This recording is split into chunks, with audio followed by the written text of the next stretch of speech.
વડોદરા શહેરના પંડ્યા બ્રિજ નજીક રિક્ષા અને એસટી વચ્ચે અકસ્માત સર્જાયો હતો।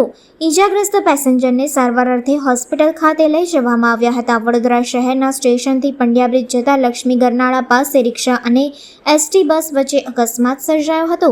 પ્રાપ્ત માહિતી અનુસાર રિક્ષા ચાલક અહેમદ રજાક પોતાની રિક્ષા પોલીસ સ્ટેશનથી પેસેન્જર ભરી વડોદરા રેલવે સ્ટેશન તરફ જઈ રહ્યો હતો ત્યારે ગતરોજ મોડી રાત્રે પંડ્યા બ્રિજથી સ્ટેશન જઈ રહ્યા હતા ત્યારે પ્રિયલક્ષ્મી ગરનાળા પાસે પૂર ઝડપે આવતી એસટી બસ ચાલકે રોંગ સાઈડ પર આવી રિક્ષાને અડફેટે લીધી હતી। રિક્ષામાં બેઠેલા ચાર પેસેન્જર સહિત રિક્ષા ચાલકને ગંભીર ઈજાઓ પહોંચી હતી। ઈજાગ્રસ્ત લોકોને સારવાર અર્થે હોસ્પિટલ ખાતે લઈ જવામાં આવ્યા હતા।